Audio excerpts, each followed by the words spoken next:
Good evening, Creep. Welcome once again to Western Playhouse. Tonight our stage has been taken over by The Crime Photographer, written by Alonzo Dean Cole, and based on the fictional character of Flash Gun Casey, created by George Horman Cox, and played by Stapp Cotsworth. Casey, ace cameraman of the Morning Express, covers the crime news of a great city. His adventure for tonight, the reunion.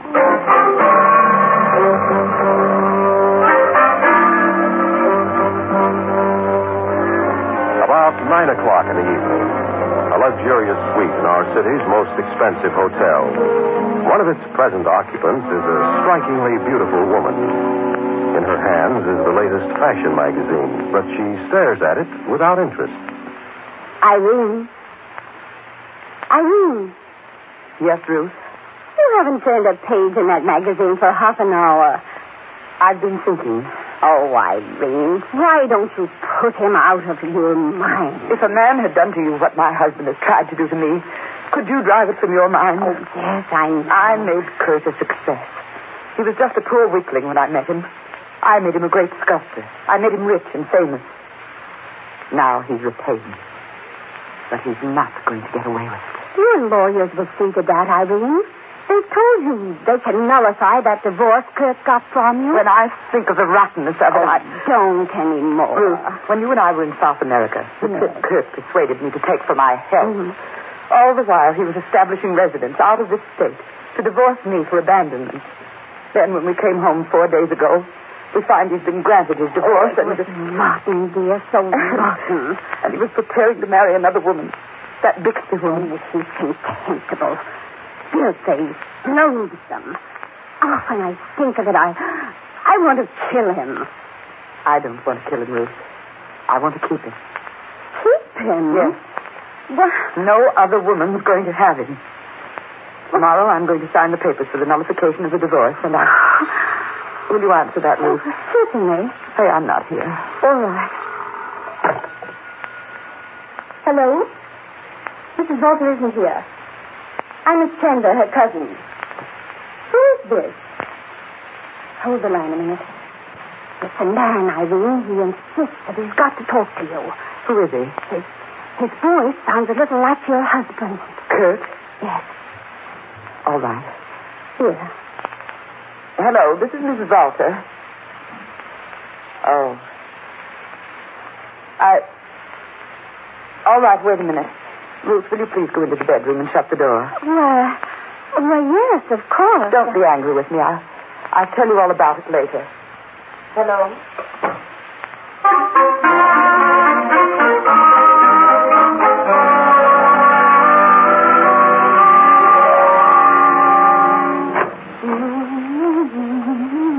Oh, Ruth, forgive me for sending you out of the room. Irene! I'm going out. You've got to help me dress in the prettiest things I have. Thank heaven my hair was decently done today. Say, what is this? Was it Kurt? No, it wasn't Kurt. Darling, hand me that cold cream jar. Here. What other man is making you dress in your best? And you've changed completely since that telephone call, Irene. You'll just have to restrain your curiosity. And for several days. I don't expect to come back here tonight or tomorrow night. What? Maybe I won't come back for a week. Why? But don't worry, Ruth, and don't try to find me. I'm going to be happy again, dear. Altogether happy.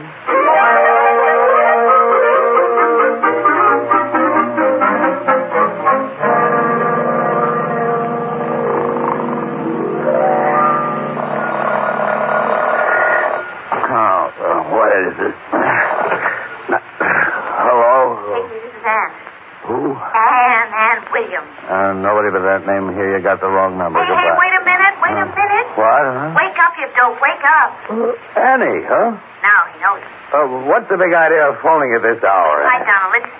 You've heard me speak of Ruth Chandler. Have I? Yes, you have. She went to college with me. And she's a cousin of the rich and very beautiful Mrs. Kurt Bolton. You mean the wife of the big sculptor? Indeed, I do. Now, listen, Ruth phoned me a few minutes ago and told me that Mrs. Bolter disappeared 10 days ago and has not been heard from since. Yeah? Yes. Ruth hasn't notified the cops yet, so we're getting first in on what may be a good story. Well, give me all the dope, Annie. What do we give you? Ruth will tell us the story as soon as we get to the hotel. Oh, okay, Annie. I'll pick you up in about 20 minutes.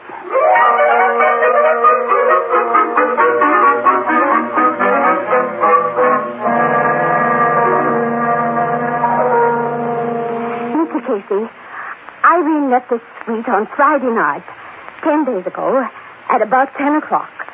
And that's the last I've seen or heard from her. Yes, but Ruth, listen, Mrs. Bolter told you that she might be away for a week. Now, maybe she's just staying wherever she is a little longer than she intended. But she's not where I thought she was going then. Miss Chandler, you figured that Mrs. Bolter was joining her husband for a reunion. It was the only thing I could figure, Mr. Casey. Until just before I phoned you this morning, I learned there hasn't been any reunion. You went to Volter's home? Yes. I talked to Mrs. Royce, his housekeeper. She told me that during the past 10 days, Kurt has been working almost constantly in his studio. It's attached to the house. And that Irene hasn't been there. Sure she told you the truth? Positive. She and I are old friends. She wouldn't lie to me. Mr. Casey, do you think I should ask the police to look for Irene? No, I wouldn't. You know how women feel who've just been separated from their husbands. Maybe she just... Well, she might be. To say, is this photograph on the piano a picture of your cousin? It is. Mm-hmm. This was taken some time ago. About 15 years ago, soon after her marriage, at the time she was posing for the statue that made her husband famous. The sleeping goddess? You know about it? Yeah. I've seen copies of the original. I kind of like sculptures and paintings. So Mrs. Bolter modeled for it, eh? Yes. Mm-hmm. Annie, this face isn't just beautiful. It's got power in it, real power. It has that, all right. No photograph can do Irene full justice. She has the most wonderful hair, Mr. Casey. True golden hair. Yes, Anne told me about that. And I've seen Kurt go into temperamental rages because he's a sculptor and not a painter. He couldn't reproduce her hair in bronze or marble, of course.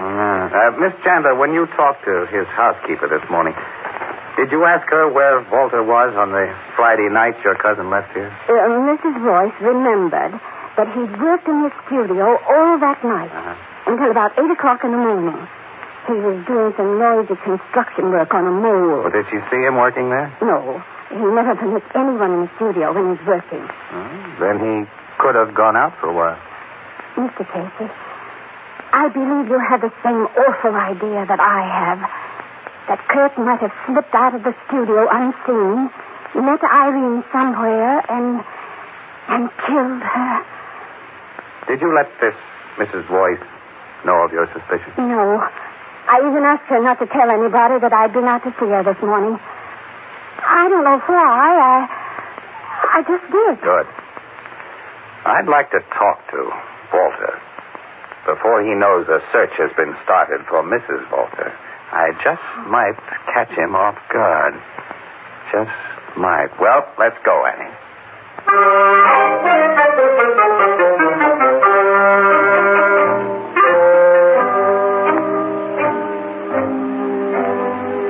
Mr. Volter will see you and this lady, Mr. Casey. He's in his studio. Please come this way. Oh, thank you. You're Mrs. Royce, aren't you? Yes. How did you know my name? Oh, Ruth Chandler has told us all about you. Here we are. Come in. The lady and gentleman from the Morning Express, Mr. Volter. Miss Williams and Mr. Casey. It's a great pleasure to know you. How do you do, Mr. Volter? Walter, it was nice of you to let us barge in on you like this. I'm always glad to receive newspaper people. You know, I have a special regard for the Morning Express. Its art editor has always been very flattering about my work. He sent you here, of course. Yeah. Oh, yes. We're from the art department. Will you want anything, Mr. Volter? No, thank you, Mrs. Royce. You can go. Well, sit down, Miss Williams. Thank Mr. you. Casey. Thank you. Have a cigarette?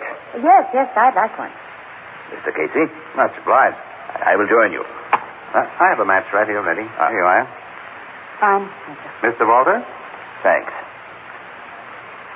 No, please. Do not light your own with that, Mr. Casey. Not three on the match. Okay, since you're superstitious. You see, I was born in Europe, in a little mountain village where people still believe in witchcraft, ghosts, and omens. I'm afraid my many years in this enlightened country have not completely eradicated my early teaching. I see. This is an enormous studio you have. Yes, we sculptors require a great deal of room. Yeah. See, this plaster model of your sleeping goddess must be over 8 feet long. Mm-hmm.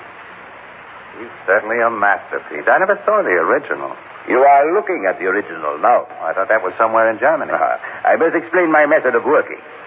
First, like all sculptors, I make a wax or clay model of my conception. But when it is only roughly complete, I take from it a mold and then make a casting of plaster. On the plaster cast, I carve my finishing touches. Another mold is then taken for the final casting of metal. This model provided the final mold. It's a true original, then. Yes. It's now almost priceless. You see, its bronze replica was destroyed by a bomb during the war. This really is worth plenty, then. Many consider it my greatest work. I understand the model who posed for it was your wife. Yes. She is now my ex-wife. We are divorced. Yeah? Well, if she looked like this sleeping goddess, she was certainly some woman. More like a goddess than a woman. She had the most wonderful hair in the world. But it was not of this world. Let us not talk of her. Okay. Hey. When did you make this plaster model, Mr. Volter? 14, 15 years ago. Why? The head feels damp, like fresh plaster. The head? That cannot be. Feel it. It is not damp. What do you say, Miss Williams? Feels stone dry to me, Casey. Huh? Yeah. Sure. Funny. When I first touched it, it felt cold and clammy. Like death. Death? Yeah. I see you don't have to go through your house to get in or out of this studio, Mr. Volter. There's a door leading directly outside. Yes.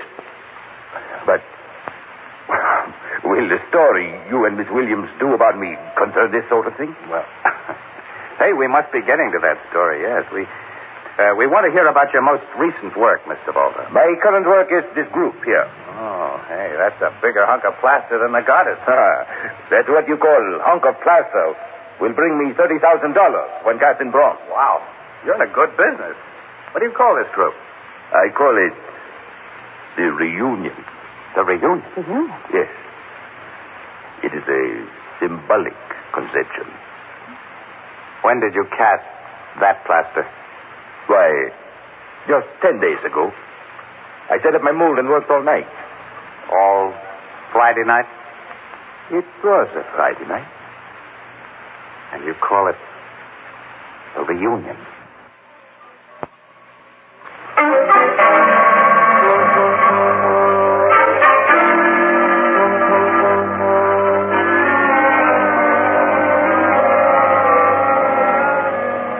Look here, Casey. The story you've just been telling me adds up to nothing more right now than a case for the Missing Persons Bureau. I'm a homicide cop. My hunch says this is a homicide case, Logan. Well, I have the same feeling, Captain. So have I. This police department can't take the drastic action you propose on the strength of mere hunches and feelings. I haven't proposed any drastic action, Logan, until after a thorough routine missing persons search has been made for Mrs. Volter. If she isn't found alive or dead within a reasonable length of time, well, I've told you where to look. You believe that she went to Walter's studio in response to his phone call through the door that leads there directly from outside, and he let her in, killed her, and hid her body in the mold he was setting up that night. Then he surrounded it with plaster. I think you'll find Mrs. Volter is in the model he so symbolically calls the Reunion.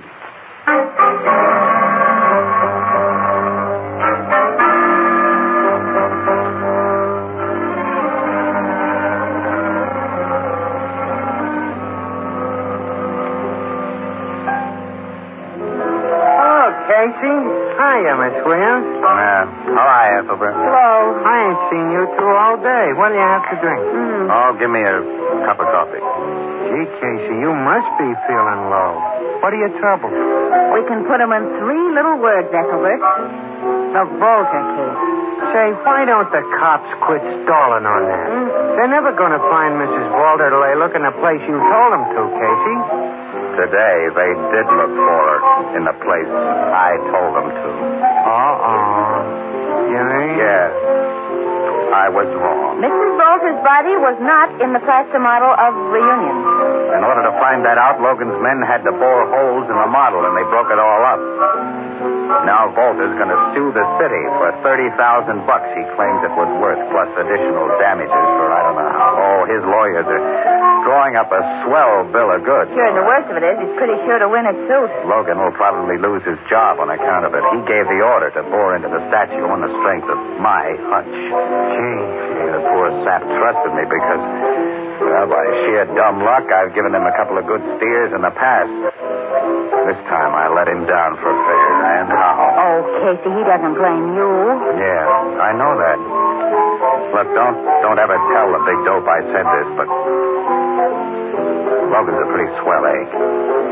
Because Mrs. Walter's body wasn't hid in that statue, does it mean her husband's now in the clear?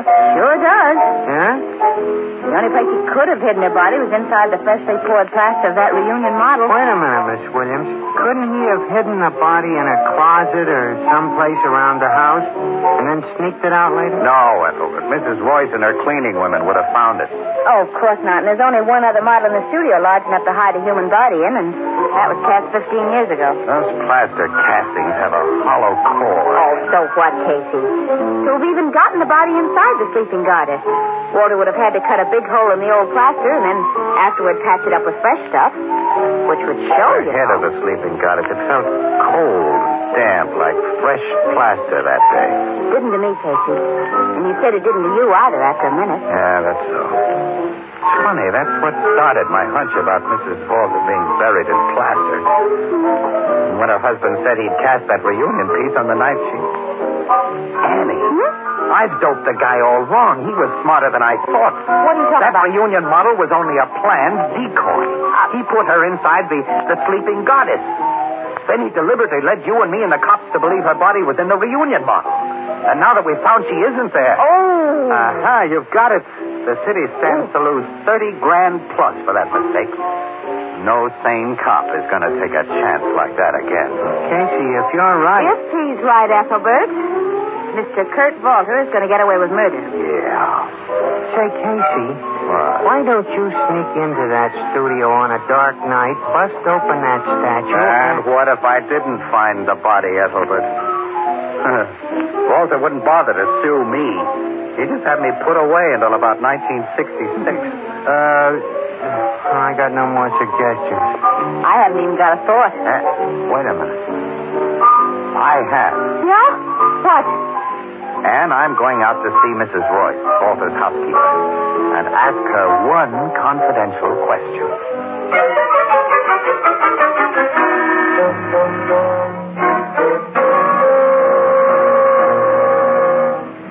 No, Mr. Casey. Since the night he made that plaster casting of his reunion group, Mr. Walter has never gone into his studio after dark. I see. Oh, I thought it rather strange. He used to do so much work in there at night. Well, thanks, Mrs. Royce. Why have you asked me about that? I've been thinking. I was born in Europe, in a little mountain village where people still believe in witchcraft, ghosts, and omens. I've sometimes thought Kurt insane on the subject of Irene's hair. He couldn't reproduce it in bronze or marble. She had the most wonderful hair in the world, but it was not of this world. Yes, Mrs. Royce, I've just been thinking a kind of crazy thought.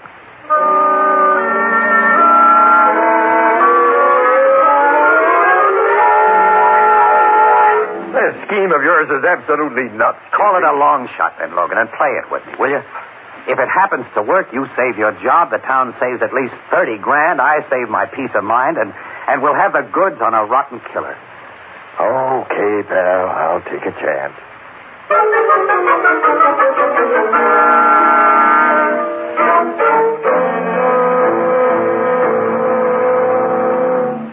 Good evening, Mr. Walter. Good evening, Mr. Walter. It is not evening. It is almost midnight. Why have you insisted upon seeing me at this hour? Well, it's a kind of peculiar thing, Mr. Walter. Mr. Walter, do you believe in dreams? Dreams? Yeah, dreams. Casey here had a very funny dream last night. Why should I? It concerns you, Mr. Walter. You see, I dreamed about Mrs. Walter. My ex-wife? Uh-huh. I dreamed that she talked to me. She talked to you? Yeah.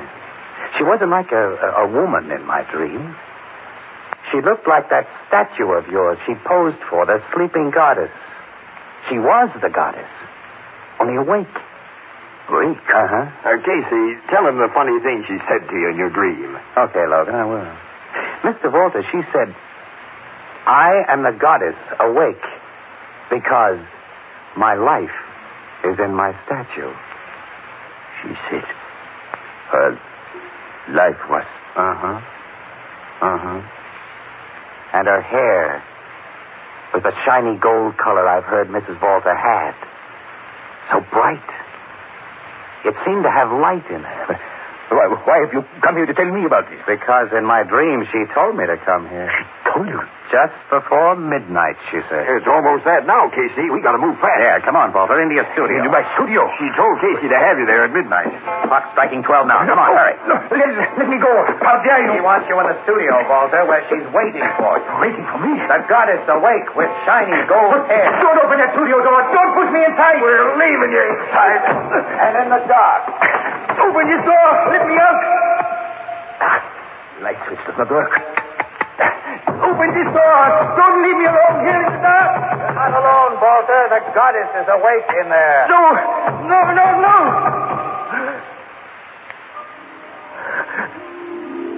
That golden light. That golden light. It rises, moves this way. No.